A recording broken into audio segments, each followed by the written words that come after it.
Hello and welcome to Security Weekly News, episode 388 on May 21, 2024.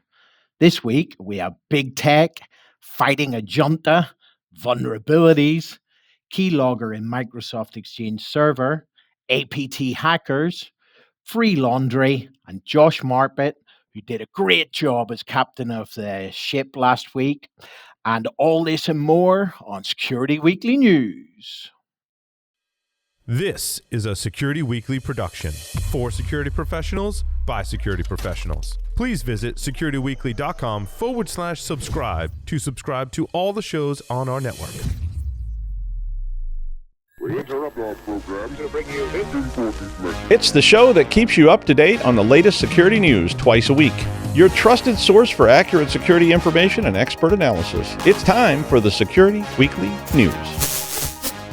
Make sure you subscribe to the Below the Surface podcast by Eclipsium in partnership with CRA. We've had the pleasure of speaking with some amazing guests, including Zeno Koba, Richard Hughes, Vincent Zimmer, and more.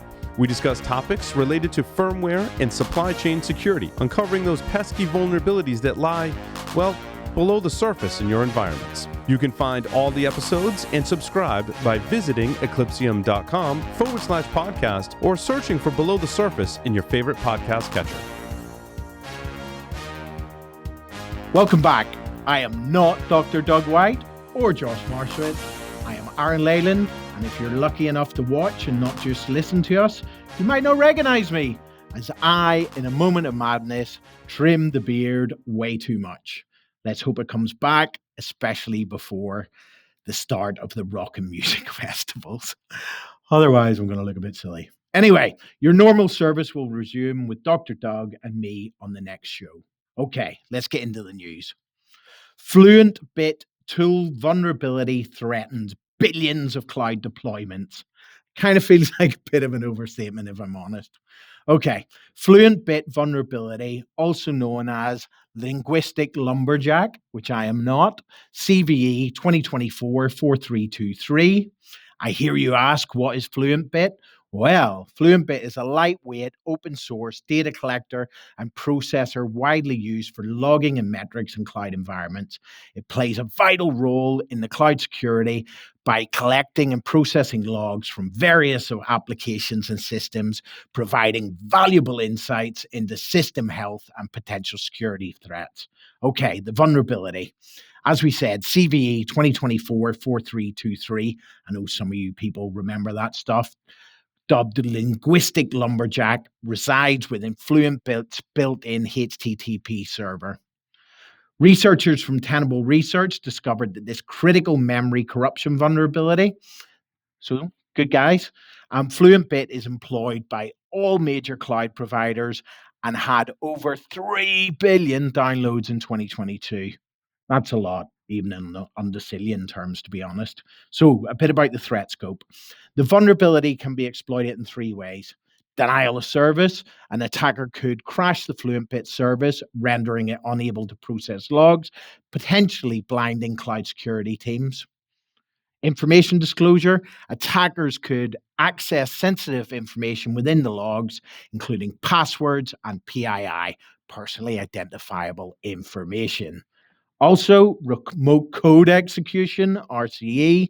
In the worst case scenario, an attacker gains remote code access to the system, allowing them to install malware, steal data, or control the cloud environment. And it doesn't get worse than that, folks. Okay, mitigation strategies. This issue was reported to project maintainers, and fixes were released in version 3.0.4 of FluentBit.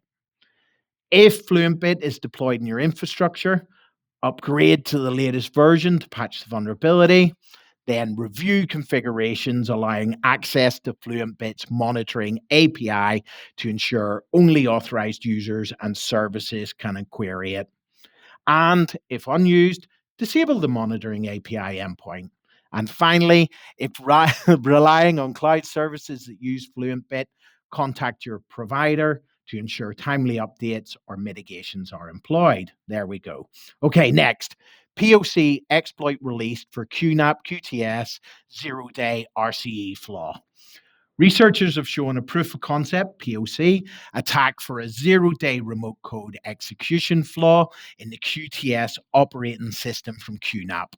Users of QNAP's NAS, network attached storage devices, which are common in both small and big business settings, are in danger because of this flaw, which has been named CVE 2024-27130. Okay, most of you will know this, but NAS devices are specialized computers that can store and handle a lot of data.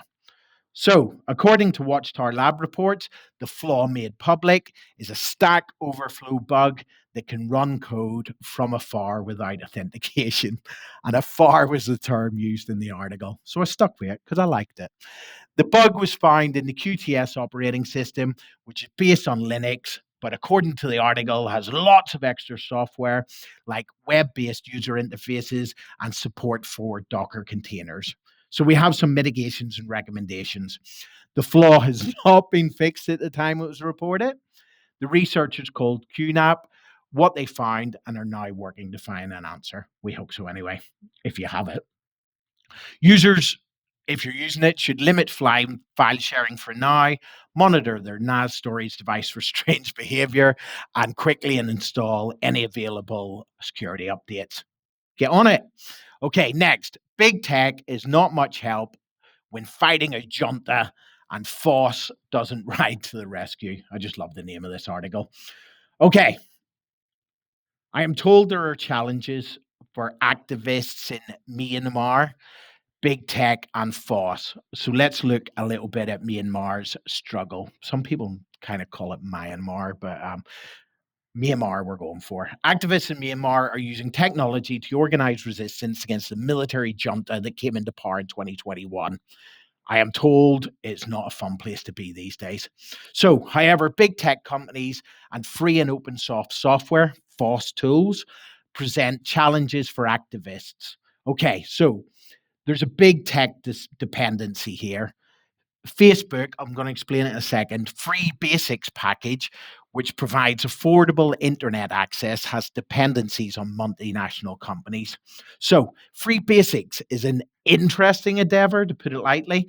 It is an arrangement the social networking company struck with telcos in the developing world to make internet access affordable for citizens. And this is the kicker, so long as Facebook was the most prominent service users could access. General web surfing attracts higher fees. And as we know, people don't have much money there, right? And this honestly sounds like AOL all over again, although I feel AOL came across as friendlier, right? And funny story, I met my first real girlfriend in an AOL chat room. If you ever see me at a conference, I'll tell you the story. Hi, Jill. I hope she's watching. Okay. It is reported that some users are required to register with their private phone numbers and sometimes real names, making it easier for the junta to observe opponents. While applications like Signal offer stronger privacy protection, they are not part of the free basics package, hindering accessibility. Okay, today is a very grey day over London, and every day leaves me thinking the world needs to be less about the bottom line and more about people making people's lives tangibly better. And I'm sure most of you in the community will agree with me. So let's do better. Okay, next. Keylogger in Microsoft Exchange server steals login credentials from login page. Positive Technologies Expert Security Center, PTESC for short, found a sophisticated logger hidden on the main page of Microsoft Exchange servers. So they say this is a major security breach that affects businesses and government bodies around the world. The malicious actors of a widespread and covert attack that has been stealing private credentials since 2021 were discovered during an incident response operation. This is how these things are found, and I will talk about that in a minute. Their Microsoft Exchange server contains a keylogger that has been stealing government agency logins worldwide. So let's look at the discovery and attack mechanism. The PTESC team discovered the keylogger while investigating an incident involving a compromised Microsoft Exchange server. The malicious code was discovered in CLK LGN function of the server's primary page. The keylogger as most keyloggers do, records user credentials such as usernames and passwords and stores them in a file. This is cool. That can be accessed through a specific internet path. The attack exploited the proxy shell vulnerability, a well-documented security vulnerability in Microsoft Exchange servers. The attackers were able to inject the keylogger code into the server's primary page by exploiting this vulnerability. So we have some recommendations and mitigation as always.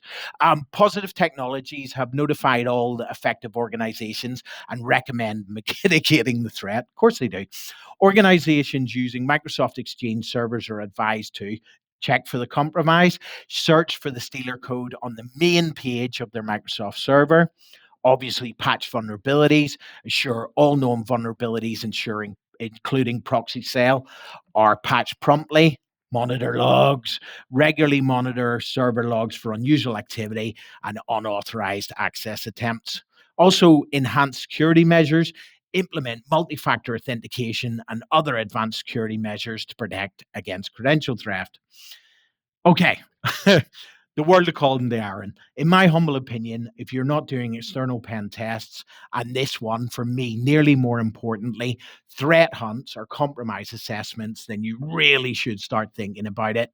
I'm telling you now, if it's worth being inside, then the big boys are already inside.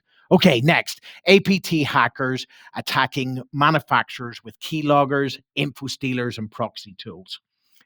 So, the Andariel APT group launched a targeted attack campaign against South Korea domestic companies and institutions where manufacturing, construction, and educational sectors were hit.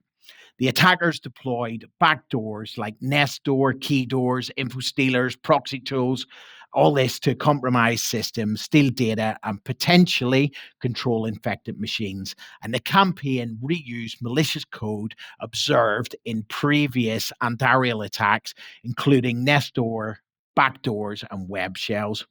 Interestingly, a proxy tool previously linked to Lazarus Group activity was also utilized, suggesting potential collaboration or shared resources between the two actors. I'll let you make up your own mind on that.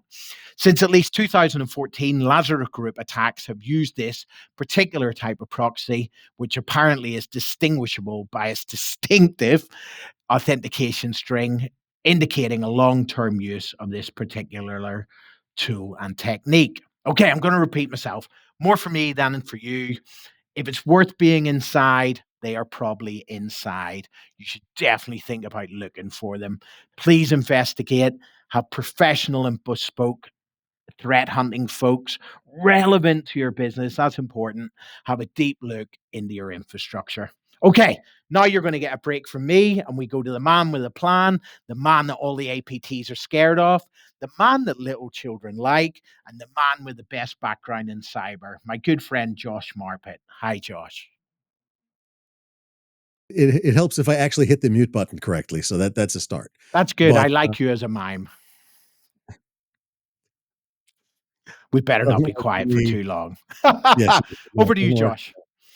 Oh, thank you, sir. So, I've got an interesting story today, and it's not really as possibly interesting as some of the ones you're doing, but I like it. I don't know about you, but have you ever played with Chromebooks?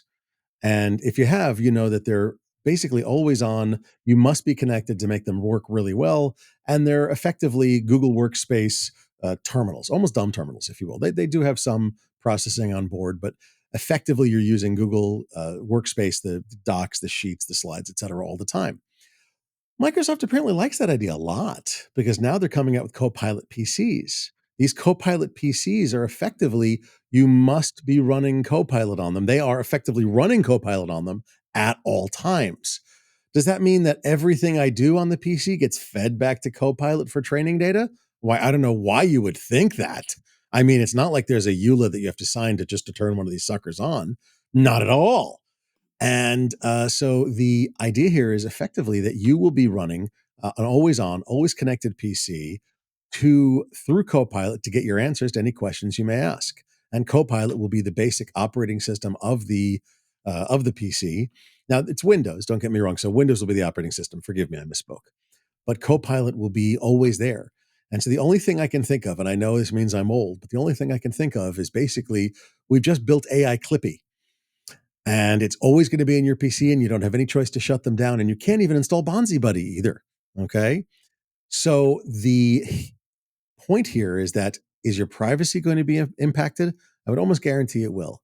Will your security be impacted? And it absolutely could be impacted for the better. Let's be clear. Microsoft is dumping vaguely obscene, okay, that's not true. It's absolutely obscene amounts of money into the security of Copilot, Purview, GitHub Copilot, all 20 some odd versions of Copilot, just because they see this as the future. Copilot for Microsoft is the absolute unifying feature that will be building the future, or foundational to the future of Microsoft as a company and as a technology powerhouse.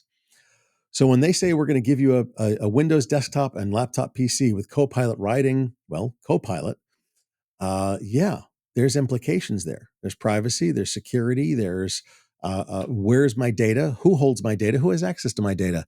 There's a lot of implications. And these are things that if it's for your 5-year-old, I don't really have a problem with that. I get it. It makes sense. But on the other hand, is it listening to my entire network? Is that a problem? If I run a VPN, will it refuse to work? Like, these are questions you need to have answered before you simply blithely go out and go, look, it's a cheap PC. Because sometimes that has implications. Remember, for the free stuff, if it's free, you are the product. If it's cheap, you're still the product. Okay. And your information is also the product as well.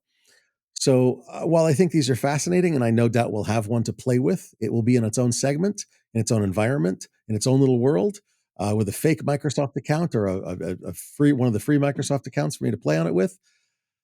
And we'll see what kinds of things pop up when I start typing terms in. Will Rule 34 be in effect on this PC? Will I get interesting ads if I start typing, well, interesting things in? Or talking around it? We shall see. So it's going to be fascinating, but really what you're seeing is, between the Chromebooks and the Copilot PCs, almost a return to the days of dumb terminal computing and centralized computing. That's not exactly what I want. I like having the power at my fingertips right here, right now. I like being able to be a power user, even if I pull the plug so nobody can distract me. What type of user are you? iPad or desktop? It's an interesting question. So I think that's an individual answer as well. So without an answer for you, I'm going to turn it back over to you, Aaron. Thank you, Josh. I totally love that. I like just about never go on Twitter or X or XX. Let's not dead name it this morning. And Elon Musk is kicking off about about apparently this recording everything that you ever do on it, including snapshots, because that could be fun, right? Well, I mean, let's be clear. Elon is also doing things like, hey, Telegram is so much more secure than Signal, which shows effectively that he's an idiot who doesn't know what he's talking about. I love it. It's like, especially when we bash people that'll never let me work for them. But I don't think I could pass the interview anyway with the silly questions. Obviously, Yeah. you would pass the interview for No, I wouldn't. Tesla or No, I SpaceX wouldn't. or something like that. You'd make them, or maybe you'd make them feel stupid, and they'd just give you the job. See? Okay. Thank you, Josh. And finally, okay, I like this story. Students being students. Students uncover security bug that could let millions do so many big numbers today, their laundry for free. 2 UC Santa Cruz students found a major security flaw in CSC ServiceWorks laundry machines.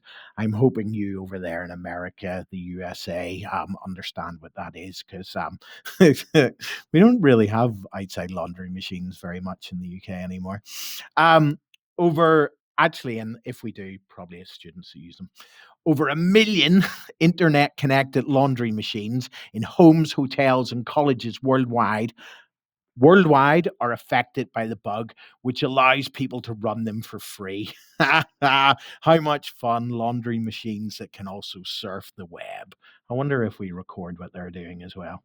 So the students who discovered it, Alexander Sherbrooke and Lavko Tarenko, reported it earlier this year. Despite their attempts, the people that found the vulnerabilities attempts, CSC Service Works has not fixed a vulnerability, so go out there and wash your clothes quick. The finding occurred in early January, where Sherbrooke was seated on the floor of his basement laundry room with his laptop, as you do. He started a laundry cycle without finances, admitting the theft here, I think. But anyway, by running a script, the machine, I love this article, the machine replied instantly, ready to wash a free load of clothing and possibly bomb Russia. Is that how that goes? I've seen that movie. The students showed the weakness by establishing a fictional balance of several $1 million to one of their laundry accounts, which apparently seemed normal to the CSC Go mobile app. I love it.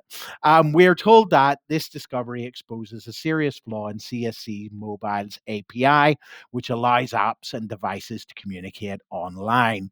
API should have passwords too, guys. Maybe certificates.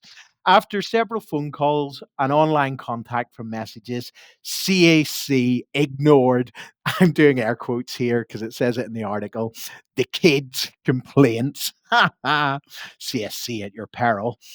They also contacted Carnegie Mellon's University CERT Coordination Center. They're pretty cool, which helps vendors report security issues. The students waited over 3 months to release their findings. Good guys, thinking CSC would fix it. Unpatched vulnerability continues. This month, researchers presented their findings at the University Cybersecurity Club. That sounds pretty cool as well, highlighting the risks of connecting heavy appliances to the internet and vulnerable to attacks. So it goes on to say, or the guys that find this go on to say, technology vendors like CSC must perform security checks. Oh, yes, they must. The app on the user's mobile performs security checks that CSC servers automatically trust. Therefore, they find that they could mislead CSC servers in the approving account balance changes. Shame you can't draw out the money, right? Okay, so there's some future risks and implications. According to the researchers, this vulnerability could lead to overheating and fires if safety limitations are ignored. Literally, we talk about this all the time. You know, when IT goes to OT and sort of ones and zeros go to actual something kinetic and burn down a university, right? Who'd be interested in that? All them APTs we're talking about. Anyway, the laundry machine start button must be pressed to start a cycle, although settings can be changed remotely. Okay. The flaw remained unfixed as CSC Service Works discreetly deleted the researchers' false account after they reported their findings. Okay, so the guys here wondered how a large organization could make such mistakes, and that's just life, guys. Anyway, despite the silence, students continue their investigation on free laundry by the signs of it. Okay, the guys here are stressing the relevance of real-world security research by offering to aid firms with security concerns. Somebody give them a job fast.